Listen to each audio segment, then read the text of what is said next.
Hey everyone, क्या अपने आप को देख रहे हो आप लोग इस इमेज में? क्या आपका भी हाल कुछ इसी तरह का है? सर एग्जाम करीब है, हमें पता है कि हमें पढ़ाई करना है, लेकिन फोकस नहीं कर पा रहे सर। टेंशन बहुत ज़्यादा हो रहा है, ओवर थिंक कर रहा हूँ मैं बहुत ज़्यादा कि क्या करूँ, कैसे करूँ, ये होगा, वो होगा, ये नहीं होगा, वो नहीं होगा। ऐसे ही कुछ हो रहा है। तो दोस्तों, इस वीडियो में मैंने इसी सिचुएशन को कवर करने के लिए आपके लिए कुछ छोटे छोटे स्टोरीज लेके आ रहा हूँ। इन स्टोरीज के मदद से मैं आपको कुछ लिंक करने की कोशिश करूंगा। तो बने रहना इस वीडियो में पूरे एंड तक।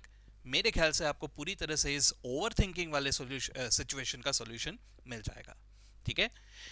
हो सकता है ये स्टोरीज आप लोगों ने पहले भी सुन रखा हो, लेकिन उन स्टोरीज को कनेक्ट करके आप लोगों को कुछ समझाने जा रहा हो, तो ध्यान से सुनना एंड तक। ठीक है। सर, पहला स्टोरी कुछ ऐसा है कि ये गांव का स्टोरी है जहां पे काफी टाइम से सूखा पड़ा हुआ था, पानी नहीं आ रहा था। ठीक है। तो भाई गांव वालों ने मिलकर एक बार डिसाइड किया कि एक काम करते हैं भाई, एक डेट डिसाइड करते हैं, सब मिलके गैदर होते हैं और भगवान से प्रार्थना करते हैं कि भाई बरसात करवा दो। ठीक है। तो फिर एक डेट डिसाइड किया, सब लोग वहां पे गैदर भी हुए प्रेयर के लिए। लेकिन सब लोगों में सिर्फ एक बच्चा ऐसा था जो वहां पे छाता लेके पहुंचा। ठीक है दोस्तों, शायद इसी को हम कहते हैं फेथ, है ना? ओके। अब इसी से मैं एक और स्टोरी को लिंक करने की कोशिश कर रहा हूं, जरा सोच के देखिए। देखो, कई बार ऐसा होता है, स्टोरी नहीं है सच, लेकिन ऐसा सिचुएशन आता है। ऐसा किया है आप लोगों ने कभी? छोटे छोटे बच्चों को गोद में लेके जब आप खेलते हो तो ऐसे ही हवा में उछालते हो। किया है आपने भी ऐसा कभी? और आपने देखा होगा कि ऐसा करने में वो बच्चा अक्सर हंसता है, खुश होता है ना? ऐसा क्यों होता है, जरा सोचो। आप तो उसे इतना ऊपर हवे में उछाल रहे हो, फिर भी वो इतना क्यों हंस रहा है? क्योंकि वो बच्चा आप पे भरोसा करता है ना? तो शायद इसी को हम लोग कहते हैं ट्रस्ट, है ना? यस। अच्छा, और एक छोटी सी बात जरा सोच के देखो। जब भी हम लोग रात को सोते हैं, हम लोग कोई जानता नहीं है, हमारे पास कोई एश्योरेंस नहीं है कि अगले दिन हम लोग जिंदा जागने वाले। नोबडी नोज दैट, है ना? लेकिन फिर भी हम लोग अलार्म क्लॉक में अलार्म एक सेट करते हैं, अलार्म क्लॉक में या मोबाइल में, एज द केस में भी एक अलार्म सेट करते हैं कि अगले दिन इतने बजे उठना है, इतने बजे पढ़ाई करना है, ये करना है, वो करना है ना? प्लानिंग करते हैं हम लोग, है ना? भाई ये क्या है, जब एश्योरेंस नहीं है फिर भी हम लोग ऐसे क्यों कर रहे हैं? क्योंकि हमारे अंदर कहीं ना कहीं एक तरह का होप है कि नहीं? तो दोस्तों, अब इन्हीं तीन चीजों से जरा अपने पढ़ाई वाले सिचुएशन को लिंक करने की कोशिश करो, है ना? आराम से आप लोगों ने काफी मेहनत की है, काफी पढ़ाई की है, और आज इस मुकाम तक पहुंचे हो।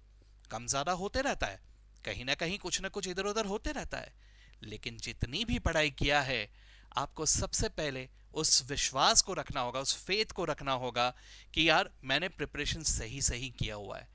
साथ ही साथ अपने स्टडीज पे आपको ट्रस्ट भी रखना होगा, और उसके साथ साथ सब अच्छा होगा सर, इस बात का होप भी आपको रखना होगा, है ना? एक बात याद रखना, ये सिचुएशन में से किसी एक सिचुएशन में आप अपने आप को पाओगे, यानी किसी न किसी एक स्टेप में अपने आप को पाओगे। मुझे कमेंट में बताना कि आप कौन से वाले स्टेप में राइट नाउ हो। लेकिन दोस्तों, एक बात याद रखना, आप जिस किसी भी स्टेप में हो, अगर इन स्टेयर्स को कंसिस्टेंटली आप चढ़ते रहे, देन इन दैट केस आप देख सकते हो कि आप कौन से मुकाम तक पहुंच सकते हो। ठीक है। दोस्तों, एक बात याद रखना, it's okay to feel tensed, it's okay to feel worried कि मैंने जो पढ़ा है वो मुझे आएगा क्या, क्या होगा अगर एग्जामिनेशन बहुत टफ आया। That's very normal, that's okay. लेकिन इन सब से एक ब्रेक लेके आप लोग थोड़ा सा अपने लिए वक्त निकालना शुरू करो। थोड़ा सा टाइम निकालना इज ओके। अपने हॉबीज को थोड़ा टाइम दो, थोड़ी देर एक्सरसाइज या वॉक पे निकल जाओ। ठीक है, थोड़ा म्यूजिक सुन लो, एनीथिंग। अगर आप मेडिटेशन कर पा रहे हो तो उससे अच्छा तो कोई बात ही नहीं है। ठीक है। तो अगर ऐसा कुछ भी करके आप थोड़ी देर भी रिलैक्स करते हो, which is very very important for you, दोस्तों, आप बिलीव करो, आपको ताकत मिलेगा और पढ़ाई करने की। ठीक है।